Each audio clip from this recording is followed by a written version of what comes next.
Ya, aduh. Apa? Apa ini? Review. Apaan itu kecil begini? Kameranya aja udah kancing. Apa? Emang ngerti kecil begini? Bagus. Males ah. Apaan sih? Udah. Mau digaji. Orang gaji gue iya. Iya, balik lagi sama gua Ian di Teman Ponsel. Nah, setelah X80 kemarin yang kita review, ada lagi yang lebih keren nih. Coba kita lihat. Ini yang gue maksud nih, Asus Zenfone 9. Ini smartphone paling gue suka setelah X80 tuh. Karena simple, ringkes, compact, ultra powerful dan banyak kelebihan di dalamnya. Ikutin review gue tentang HP ini. Karena HP ini gue pakai buat penggunaan sehari-hari gue. Baru nanti kita lihat apa kelebihan dan kekurangan dari HP ini ya. Asus Zenfone 9 terbukti jadi smartphone Android yang tangguh sekaligus cakep untuk penggunaan sehari-hari. Bodinya ini relatif compact dibanding sama model HP-HP top saat ini kayak Samsung dan Xiaomi. Masih bisa lah bersaing. Jadi dengan body compact ini kita nggak perlu lagi tuh dilengkapi dengan beberapa trik untuk operasi satu tangan. Kalau di Asus Zenfone ini udah enak banget untuk dioperasiin pakai satu tangan. Jadi nggak perlu tuh pakai fitur-fitur bantuan lain. Meskipun fitur-fiturnya sangat bagus seperti kinerja kamera yang bagus yang udah stabilisasinya dan masa pakai baterai yang mengesankan, Asus nggak melakukan pemotongan di sana sini.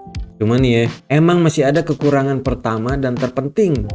Periode pembaruan perangkat lunak terlalu pendek dan ada masalah panas berlebih yang parah.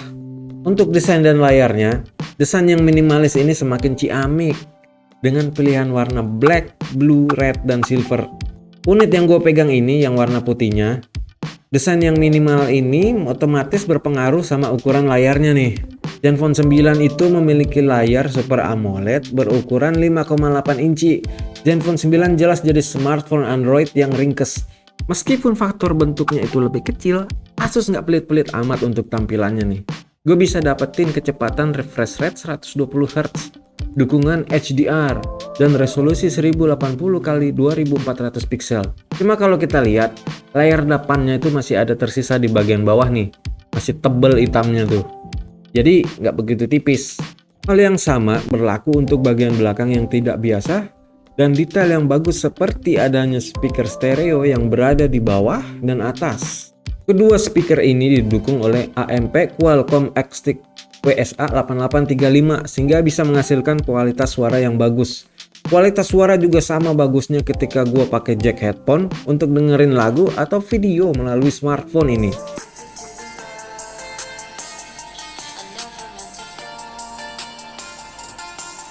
Ngomong-ngomong soal HP, kalau kalian mau mencari HP second atau yang baru-baru juga, ya silakan datang ke toko ini, ke Teman Ponsel. Jangan ke toko lain cemen itu.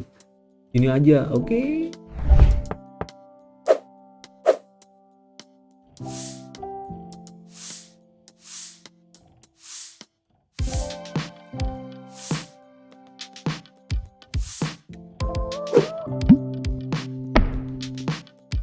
Asus ROG yang pernah gue bahas sebelumnya pun juga punya kualitas audio yang bagus banget. Emang Asus itu nggak pernah ngecewain kalau untuk audionya ya.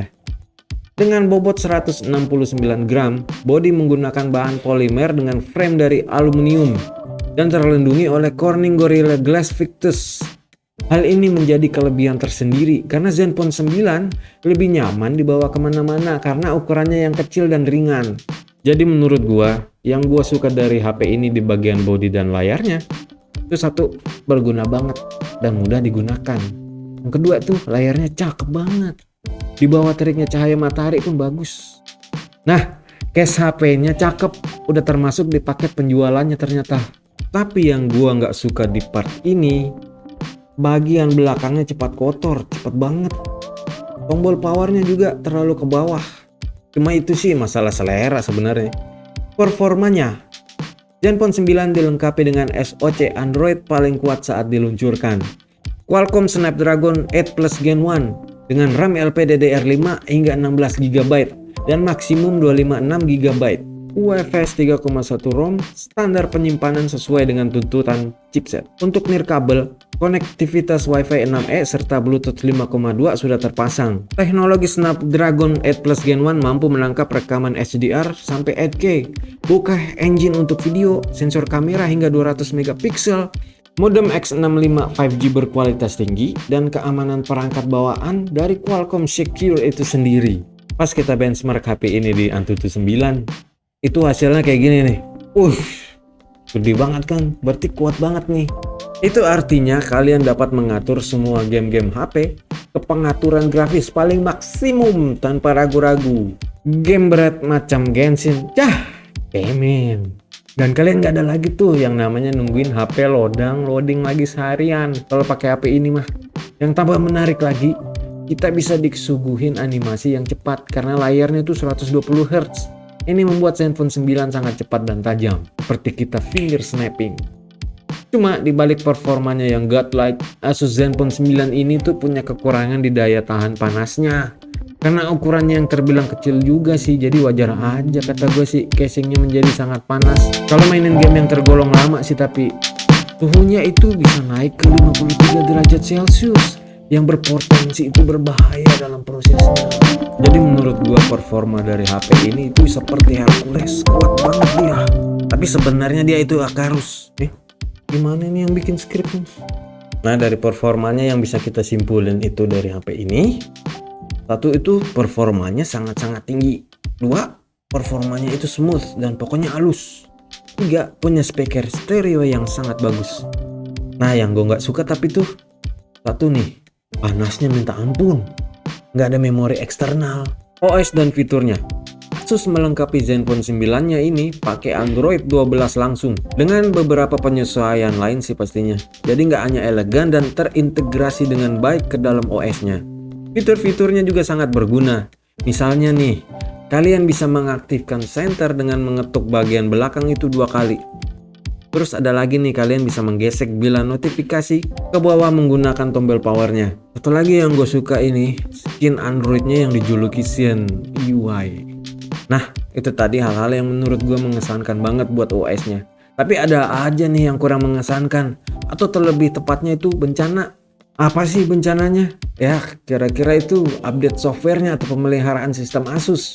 Jadi kita dalam 2 tahun tuh cuma dapat 2 kali updatean. Update berikutnya itu kita dapat di 2024. Lama banget ya. Bencana kata gua sih itu.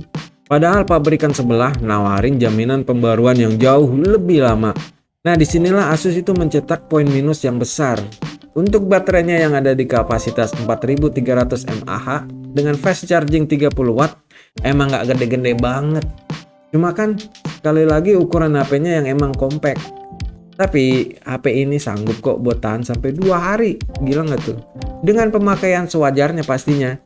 Sayangnya Asus Zenfone 9 ini nggak punya fitur wireless charging yang zaman sekarang tuh udah pada pakai.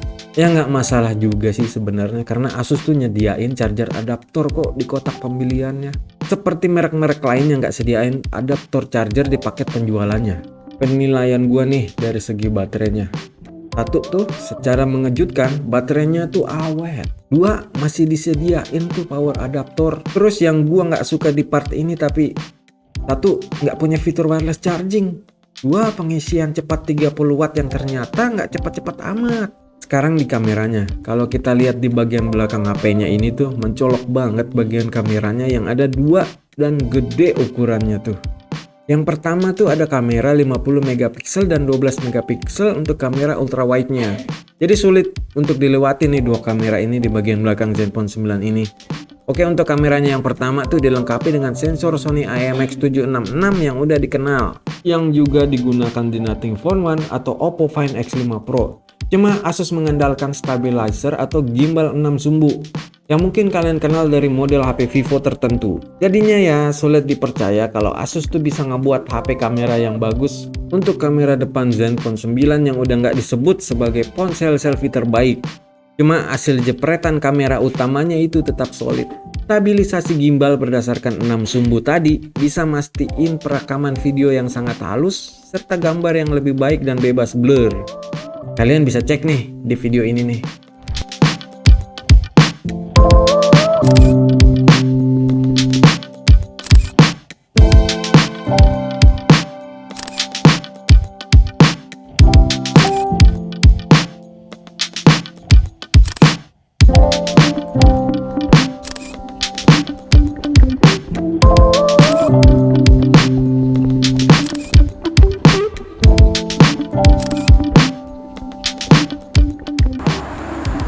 Oke guys, ini tes video di 8K 24 fps dengan normal stabilisasi.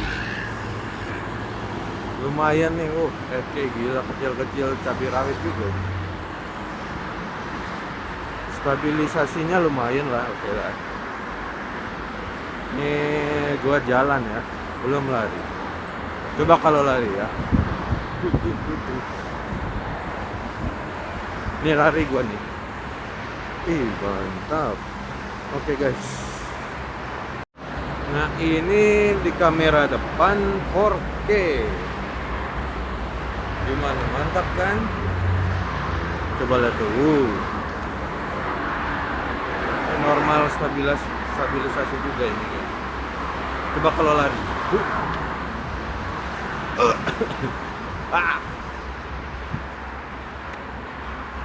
Lumayan ya, mantap juga sih. Kecil-kecil cabai rawit emang. Oke.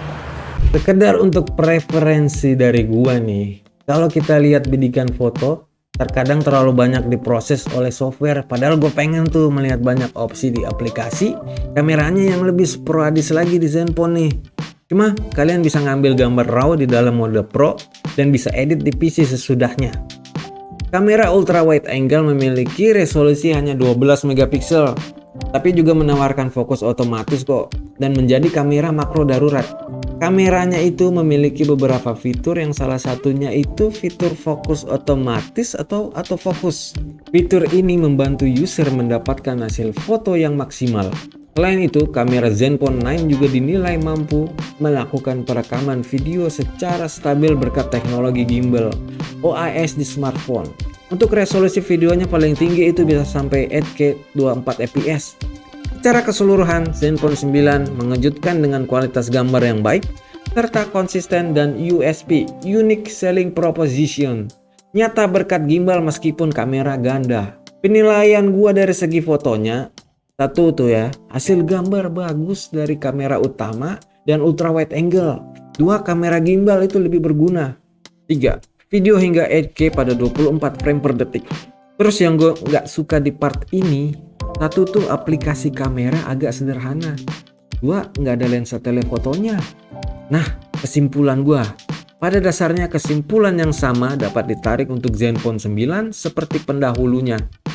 Ini adalah smartphone yang menawan, kuat, dan berkualitas tinggi yang sedikit lebih berani untuk tahun ini. Gue sih pribadi suka desain yang berani, jauh lebih baik daripada penampilan megah pendahulunya. Tetapi Asus tuh kayak membiarkan kesalahan yang lumayan mengganggu, apalagi kalau bukan dari update softwarenya. Dan kenapa Asus masang chip dengan kinerja God, tapi yang terjadi malah penumpukan panasnya yang nggak bisa dibendung secara memadai oleh HP ini. Siapa sih yang mau beli smartphone yang mengurangi kinerja hingga 50% saat bermain game dan kemudian tetap menjadi sangat panas? Oke, itu tadi review gua tentang HP ini. Kalian bisa komen kok apapun tentang HP yang gue review tadi, atau bisa like dan subscribe ya di channelnya teman ponsel. Gue Ian, cabut.